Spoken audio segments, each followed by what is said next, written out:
ఆయుధాల పరంగా పాక్ బలం ఎంత, ఆఫ్ఘన్ బలం ఎంత? డెఫినెట్గా ఎయిర్ ఫోర్స్ అనేటువంటిది చూసుకుంటే కనుక air force is the destructive power అండి.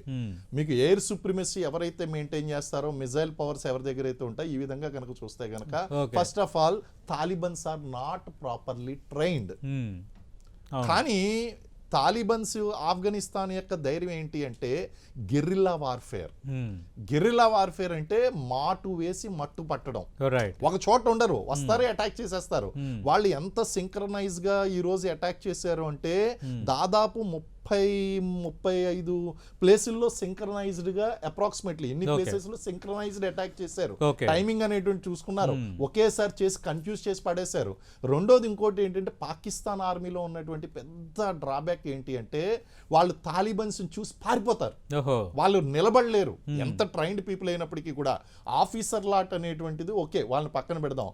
కానీ ఈ యొక్క జవాన్స్ ఎవరైతే ఉన్నారో, సోల్జర్స్ ఎవరైతే ఉన్నారో వాళ్ళు తాలిబన్స్ కి ఎదురుగా పడి నిలబడలేరు. వాళ్ళు ఎన్నోసార్లు వెన్ను చూపించారు. అదే జరుగుతుందండి ఈసారి. అయితే ఈ గెరిల్లా వార్ఫేర్ అనేటువంటిది అంత ఈజీగా తీసుకోవడానికి వీల్లేదు. అలాగే దాదాపు 200 కిలోమీటర్ల దూరంలో ఉన్నటువంటి టార్గెట్ను డ్రోన్లు ఉపయోగించి తాలిబన్స్ డిస్ట్రాయ్ చేయడం అనేటువంటిది జరిగింది. అంటే అది అంత ఈజీ అయినటువంటి విషయం కాదు. అంటే తాలిబన్స్ టెక్నాలజీని కూడా యూజ్ చేస్తున్నారు, డ్రోన్ టెక్నాలజీని కూడా యూజ్ చేస్తున్నారు. అమెరికా విడిచి వెళ్ళిపోయినటువంటి ఆ టెక్నాలజీ ఏదైతే ఉందో వాళ్ళు యూజ్ చేసుకుంటున్నారు. అది కాబట్టి మనం ఇక్కడ ఎయిర్ ఫోర్స్ ఉన్నది, అలాగే సుప్రిమసీ ఉన్నది, ఎయిర్ సుప్రిమసీ ఉంది, ఆయుధాలు ఉన్నంత మాత్రాన మనం పాకిస్తాన్ ఆర్మీ అనేటువంటిది, ఇప్పుడు శివాజీ ఉన్నారండి, శివాజీ అయిన ఛత్రపతి శివాజీ మరాఠాలను ఎన్ని సంవత్సరాలు ఏడిపించాడు.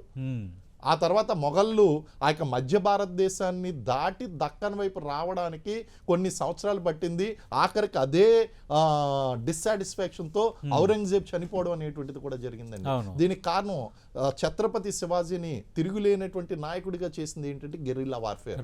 అటువంటి గెరిల్లా వార్ఫేర్ ఇప్పుడు ఆఫ్ఘనిస్తాన్ దగ్గర కూడా ఉందండి. మౌంటైన్ వార్ఫేర్, గెరిల్లా వార్ఫేర్ అనేటువంటిది. It is not that easy. Air సరే, మీరు ఎయిర్ సుప్రిమసీ ఉంది, మిజైల్స్ వాడతారు, అన్ని వాడతారు. గుహల్లో దాక్కున్నటువంటి వాళ్ళని, కొండల్లో దాక్కున్నటువంటి వాళ్ళని మీరు ఏం చేస్తారు? అలాగే వీళ్ళు ఏం చేస్తున్నారు, సరైనటువంటి ప్లేసెస్ చూసి, స్ట్రాటజిక్ స్పాట్స్ చూసి అటాక్ చేస్తున్నారు, పోస్టులను అటాక్ చేస్తున్నారు, చంపుతున్నారు. సో ఇది అంత ఈజీ అనేటువంటిది కాదండి, అంత ఈజీ వార్ఫేర్ కాదు.